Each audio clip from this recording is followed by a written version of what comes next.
ಸಮಸ್ಯೆ ಯಾರು ಕ್ರಿಯೇಟ್ ಮಾಡ್ತಾರೆ? ನಾನು ಮಾಳೆ ತೀರಿಸ್ತೀವಿ, ನಾನು ಇದು ಯಾರು ಮಾಡ್ತಾರೆ, ಇದು ಮುಟ್ಟಕ್ಕೂ ಆಗಲ್ಲ, ಭಸ್ಮ ಹಾಕ್ತೀರಾ ನೀವು ಅಂತ ಯಾರು ಹೇಳ್ತಾ ಇರೋದು? ನಾವ್ ಹೇಳ್ತಾ ಇರೋದ? ನಂದು ಐಡಿಯಾಲಜಿಕಲಿ ಕ್ಲಾರಿಟಿ ಇದೆ. ನಾನು ಹೇಳ್ದಂಗೆ ಬುದ್ಧ, ಬಸವ, ಅಂಬೇಡ್ಕರ್ ಅವರ ಒಂದು ತತ್ವ ಇದೆ. ಅಂಬೇಡ್ಕರ್ ಅವರ ಹೋರಾಟದ ರಕ್ತ ನನ್ನಲ್ಲಿದೆ. ಈ ಚಿತಾಪುರ್ನಲ್ಲಿ ಕಾನೂನಿದೆ.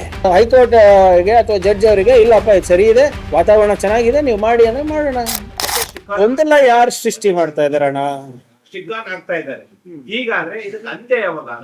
ಈಗ ಒಂದ್ಲ ಸೃಷ್ಟಿ ಮಾಡ್ತಾ ಇರೋದು ಯಾರು?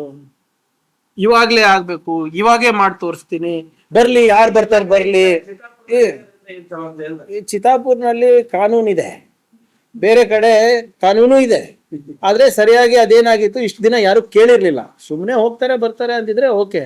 ಯಾವಾಗ ನಮ್ಮ ಹುಡುಗರ ಭವಿಷ್ಯ ಹಿಂಗೆ ಹಾಳಾಗ್ತಾ ಇದೆ ಅಂತ ನಂಗೆ ಮನವರಿಕೆ ಆಯಿತು, ನಾನು ಈ ಇಶ್ಯೂಸ್ನ ರೇಸ್ ಮಾಡಿದ್ದೀನಿ.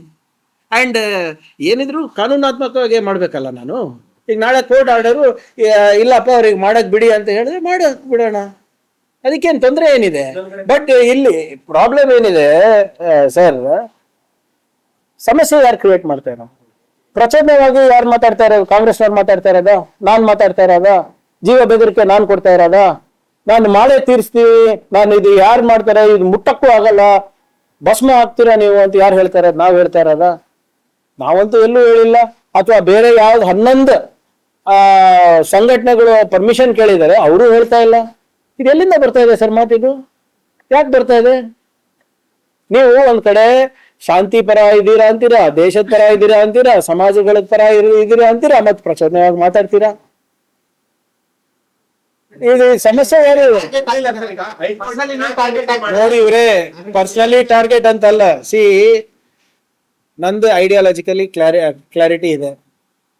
ನಾನು ಹೇಳ್ದಂಗೆ ಬುದ್ಧ, ಬಸವ, ಅಂಬೇಡ್ಕರ್ ಅವರ ಒಂದು ತತ್ವ ಇದೆ. ಅಂಬೇಡ್ಕರ್ ಅವರ ಹೋರಾಟದ ರಕ್ತ ನನ್ನಲ್ಲಿದೆ. ನಾನು ಕರೆಕ್ಟ್ ಇದ್ದಾಗ ಜನ ನಮ್ಗೆ ಸಪೋರ್ಟ್ ಮಾಡ್ತಾರೆ. ಇಲ್ಲಿವರೆಗೂ ಯಾಕಿದು 1 ತಿಂಗಳು ಆಗ್ತಾ ಇದೆ. ಈಗ ಏನಂದ್ರೆ ಒಂದ್ ನಿಮಿಷ ಸರ್, ತೀರ್ಪು ಕೊಡುತ್ತೆ ಅದೇ ಡಿಸ್ಟ್ರಿಕ್ಟ್ ಇನ್ಚಾರ್ಜ್ ಮಿನಿಸ್ಟರ್. ನೀವು ಸಂಘಟನೆಗಳನ್ನ ಕರೆದು ಹೈಕೋರ್ಟ್ ನಿಯಮ ಇದೆ ಸ್ವಲ್ಪ ಪಾಲನೆ ಮಾಡಿ ಅಂತ ಸಂಘಟನೆಯವರಿಗೆ ಹೈಕೋರ್ಟ್ ನೋಡಿ. ನಾನು ಯಾಕೆ ಈಗ ಪೀಸ್ ಮೀಟಿಂಗ್ ನಲ್ಲಿ ನಾನು ಕೂತ್ಕೋಬಹುದು as a district incharge. But ಆಗ್ತಾ ಇರೋದು ನನ್ನ ಕ್ಷೇತ್ರದಲ್ಲಿ. ನಾಳೆ ನಾನು ಅಂಡಿವ್ ಇನ್ಫ್ಲೂಯೆನ್ಸ್ ಮಾಡಿದ್ದೀನಿ ಅಂತ ಮತ್ತೆ ಬಂದ್ರೆ ಅದಕ್ಕೆ ವಿಡಿಯೋ ರೆಕಾರ್ಡಿಂಗ್ ಮಾಡಿದಾರಲ್ಲ. ಈಗ ವಿಡಿಯೋ ರೆಕಾರ್ಡಿಂಗ್ ಮಾಡಿದ್ರೆ ನಾನು ಇವ್ರಿದ್ರೆ ನಾನು ಡೈರೆಕ್ಷನ್ ಕೊಡ್ಬೋದು, ಹಿಂಗೆ ಹೇಳು ಹಂಗೆ ಹೇಳು ಅಂತ. ಅಷ್ಟು ಜನ ಇದ್ದಾಗ ಹೆಂಗ್ರಿ ಡೈರೆಕ್ಷನ್ ಕೊಡೋಕ್ಕಾಗ್ತದೆ?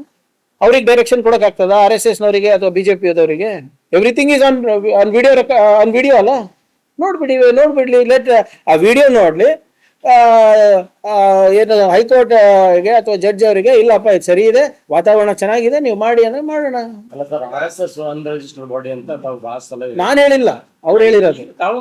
ಅದೇ ಅವ್ರು ಹೇಳಿರೋದು. ಬಟ್ ಈ ವಿಚಾರ ನಿಮ್ಮ ಅಡ್ವೊಕೇಟ್ ಜನರಲ್ ಹಿಡ್ಕೊಂಡು ಯಾರು ಕೋರ್ಟ್ ನಲ್ಲಿ ಪ್ರಸ್ತಾಪನೆ ಮಾಡಿಲ್ಲ. 3 ಸಲ hearing the matter in front of the court is not whether they are a registered body or unregistered body.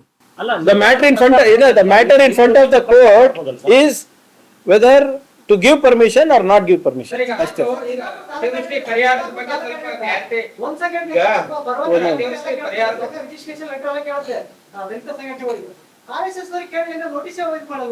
Notice ಏನಕ್ಕೆ?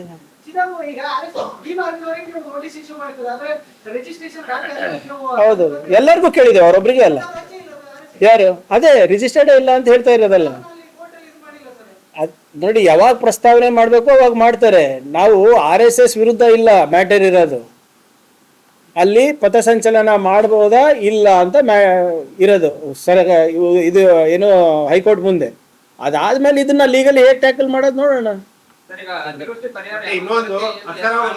ನಾಳೆ ಸಂಪೂರ್ಣವಾಗಿ ಹೇಳೋಣ ಅನ್ಕೊಂಡೆ, ಯಾಕಂದ್ರೆ ಎಲ್ಲ ಮಾಹಿತಿ ಇದೆ. ನಾಳೆ ಒಂದು ಅಧಿಕೃತವಾದಂತ ಪ್ರೆಸ್ ಮೀಟ್ ಕರಿತಾ ಇದ್ದೀನಿ. 2 ಪ್ರಮುಖವಾದಂತ ವಿಚಾರ ಇದೆ. ನೀವು RSS ಮತ್ತೆ ಸಮೃದ್ಧಿ ಜೊತೆಗೆ ಸೇರಿಸ್ಬಿಡಿ, ಜಾಯಿನ್